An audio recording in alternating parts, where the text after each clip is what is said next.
네. 이제부터 제가 이야기하겠습니다. 네. 지금 보니까 아까도 보면 우리 두 분 교수님들 이런 얘기 하셨죠. 법률가 1000명 얘기했는데 지금 대한변협이 17,800명의 변호사 중에 지금 현재 한 1000여 명 변호사들이 그 의견을 같이 할 뿐이고 7명에 달하는 전직 회장들이 와서 지금 현재 대한변협의 그와 같은 자세에 대해서 편향적 자세에 대해서 굉장히 심각한 문제 제기했음을 우선 한 가지 말씀드리고 두 번째 아까 보면 알게 모르게 최근에 설훈 의원 그 얘기했죠. 대통령 7시간 동안 얘기만 하자는 자, 게 예 보세요. 예. 그 아까도 말씀하시는 가운데 그런 걸 포함해서는 표현했는데 자, 이거 잘 들으세요.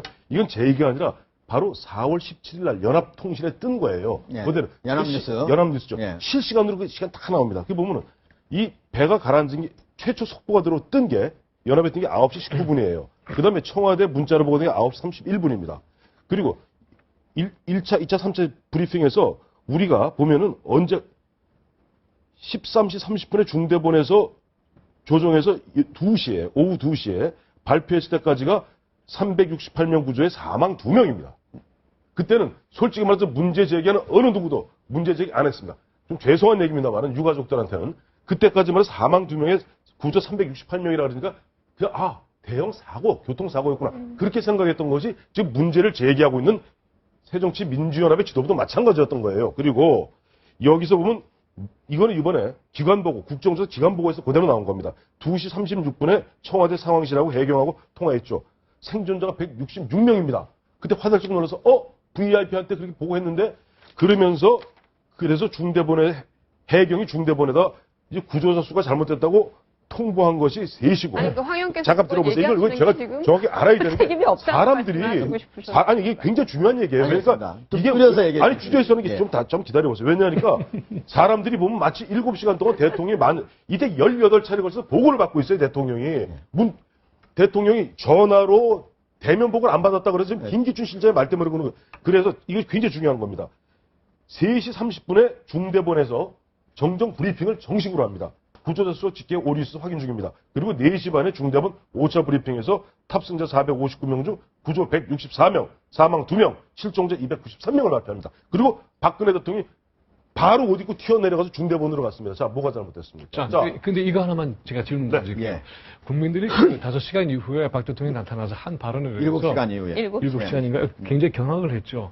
아니, 애들이 다 그 구명 옷 입고 조끼 입고 있는데 왜 그걸 발견 못 하냐고? 예, 그렇죠. 그 중앙재해대책본부에서 5시 15분에 와서 한 얘기죠. 그래서 다 갇혀 있다고. 아, 그래요?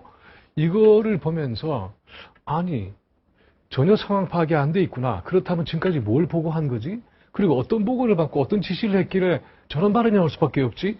당연히 질문이 나올 수밖에 없는 거예요. 그렇다면 김 교수님 하나 일문일답 하시죠.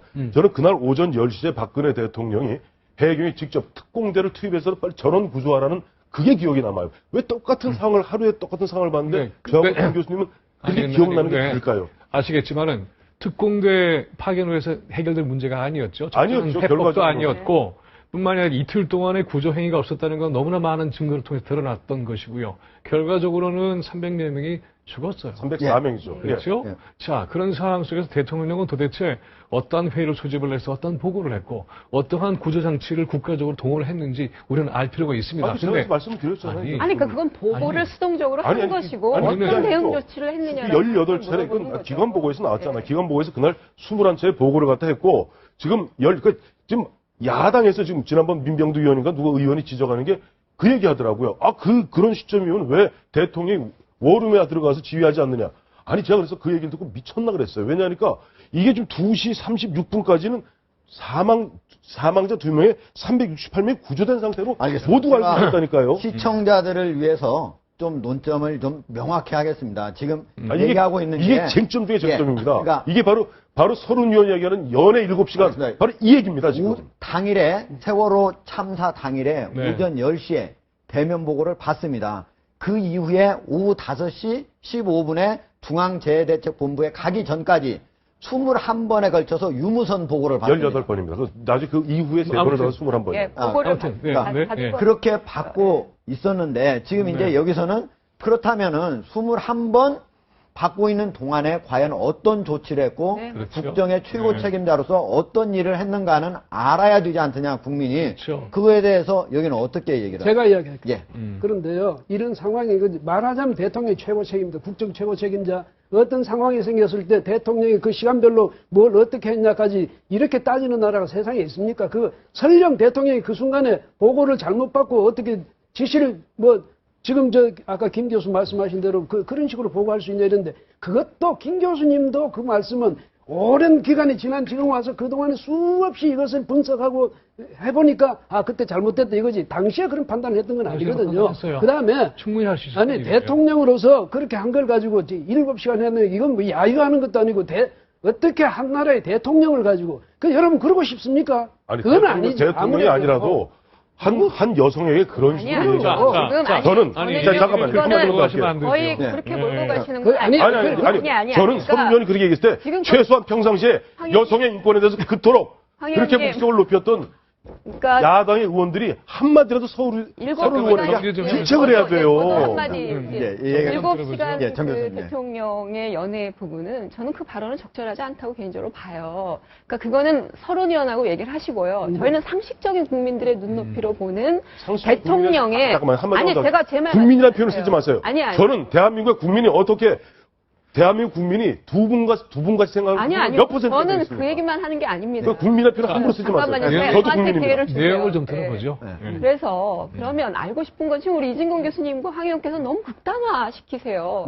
국민들이 실제로 과연 그런 과정에서 내가 왜 위기 상황에 빠졌을 때 예를 들면 관료나 대통령이나 나를 어떻게 구조해 줄 수 있는가에 대한 고민을 갖고 있는 거예요. 당연히 그렇죠. 그러면 그 조치를 어떻게 했는가라고 하는 것들에 대해서는 우리가 알아야 될 권리가 있죠. 대통령이 무슨 개인적으로 어딜 갖고 지금 그걸 캐자는 거 아니잖아요. 서른위원하고 저희하고 썩지 마십시오. 자, 그러니까 그런 그런 상황을 받아서, 놓고 보면 그런 조치들의 내용을 확인할 수 있는가라고 물어보는 거예요. 자, 이런 거죠. 대통령의 7시간이라고 하는 것은 사적 시간과 사적 행동이 아닙니다. 그 7시간은 매우 긴급한 상황이었고, 긴급한 상황에 대한 대통령 공적 기구죠. 헌법상 기구 아닙니까? 개인이 아니에요. 그러면 이런 헌법기구가 어떻게 작동을 했는가 하는 것이 우리의 관심의 초점이에요. 그리고 그것은 모든 공적 사건과 공적 시간과 공적 행동이기 때문에 밝혀질 필요가 있는 것이죠. 7시간 동안 적어도 300명을 구하기 위해서는 한국이란 나라, 대한민국이란 나라는 이렇게 작동 시스템을 가지고 있었는데 최선을 다했지만 이런 어려움이 있었구나. 라고 한다면 얘기는 달라지죠. 그래서 대통령이 과도한 비난을 받고 있네? 라고 판단할 수도 있어요. 그런데 아니잖아. 이 정도 비난을 받을 정도로 넘어선 일이었잖아. 라고 판단할 수도 있어요. 그것의 판단을 내리기 이전의 상황을 우리는 전혀 모르고 있다는 겁니다. 그걸 알게 해달라는 거예요. 아니, 그래서 국정조사, 그게 얼마 전에 국회에서 국정조사, 이른바 기관보고에서 얘기했잖아요. 나와서 자, 그날, 당일날 21차례 보고를 갖다 전화 및 리포트를 보고를 했고, 그 다음에 5시 15분 도착하기 전, 중대본 5시 출발하기 전까지 18번을 보고를 했습니다. 자, 무엇을 어떻게 보고했나 궁금하세요?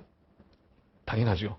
근데 왜 그러냐면 이러지 마세요. 그랬음에도 불구하고 왜 300명이 죽을 수밖에 없었을까? 아니죠. 제가 아까 말씀드린 304명이 죽은 거는 슬프다니까요. 그런데 아까 중대본에서 4시 반에 5차 브리핑하기 전까지는 2명이 죽은 거라니까요. 알겠습니다. 정리하겠습니다. 두 분의 의견이 완전히 갈리는데 이제 이 두 교수님은 적어도 7시간에 대통령이 국정의 최고 책임자로서 어떤 일을 했는지 다른 남자를 만났는지 이런 건 차치하고서라도 그걸 밝혀야 된다 이 얘기고 우리 두 분은 그 7시간에 21번의 보고를 받았는데 구체적으로 뭘 보고받았는지 이런 것까지는 굳이 밝힐 필요가 없다. 아니 이런 이야기를 드리는 거예요. 뭐냐면 전쟁이 나도 현장 사령관이 전투를 치릅니까? 전투를 왕이 치릅니까? 그거나 마찬가지예요. 그래서 그걸 너무 그런 식으로 해가지고 궁극적으로는 대통령 책임이 아니냐? 궁극적으로 대통령이 어떻게 지시를 했는지 그게 알 필요가 있지 않냐? 거기 진상이 있지. 자꾸 이렇게 이야기하시면 안 되고 대통령은 전체적으로는 알아야지만. 현장에 있어서 현장 지휘관이 책임자 아닙니까? 그리고 그걸 가지고 역으로 돌려가지고 시간이 지나 역으로 돌려가지고 계속 대통령한테 묻는다든가 이렇게 굳이 우리 사례가 아니더라도 제가 한 가지 역으로 제안드리고 싶어요. 그러니까 이게 저희가 주장하는 게 과도하다라고 하면 미국을 포함해서 예를 들면 국가적 재난이 존재했을 때 대통령들이 어떤 방식으로 행위하는가 그리고 어떤 방식으로 그 내용들이 공개되고 국민들에게 알려지는가 그거 한번 보시면 아시는 거예요. 9.11 테러가 났을 때 이렇게 집요하게 대통령한테 책임을 묻고 그랬습니까? 아니요. 책임을 묻는 게 아니라 모르니까 책임을 묻게 되는 거죠. 9.11 때 그럼 이렇게 하면 되겠네요. 부인의 얘기가 아니라 부시가 있는 부시가 대목이 예를 들어서 외국의 예를 들었잖아요. 부시가 2001년 9월 11일 몇 월 며칠 몇 초에 무슨 얘기를 했으면 그렇게 얘기를 하는 게 아니잖아요. 그걸 원하는 거 알겠습니다. 아닙니까? 지금 그렇게 똑같은 이 예를 논점은 들자면 여기까지 듣겠습니다. 예.